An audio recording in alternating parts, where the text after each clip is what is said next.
নির্বাচনের আগে বিজেপি কথা দিয়েছিল এ রাজ্যের সরকারি সমস্ত পদে অর্থাৎ শূন্য পদে তারা নিয়োগ করবে।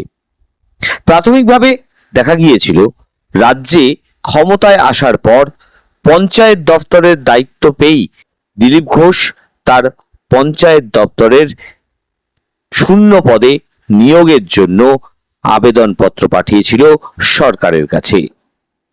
সেখানে দাঁড়িয়ে রাজ্য সরকার তার সেই আবেদনে তৎকালীন সহায়তা করেছিল। বেরিয়েছিল পঞ্চায়েত দপ্তরের শূন্য পদের নিয়োগের নির্দেশিকা। এবারে রাজ্য সরকার সরাসরিভাবে রাজ্যের সকল স্তরের যে শূন্য পদ রয়েছে তার বিস্তৃত বর্ণনা জানতে চাইল। রাজ্যের প্রতিটা দফতরের ডাইরেক্টরেট, রিজিওনাল দফতর এবং সর্বোচ্চ পদে কত শূন্য পদ রয়েছে তার নির্দেশিকা 3 জুন অর্থাৎ 3রা জুনের মধ্যে রাজ্য সরকারের কাছে জমা দেওয়ার নির্দেশিকা জারি করেছে।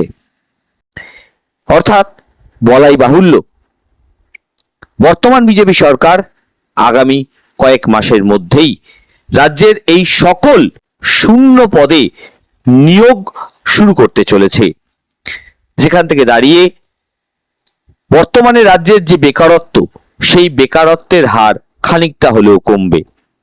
তার সঙ্গে রাজ্য সরকারের শূন্য পদে যখনই কর্মী নিয়োগ সম্পূর্ণ হবে তখন কিন্তু রাজ্যের কাজের হার দ্রুত গতিতে বৃদ্ধি পাবে।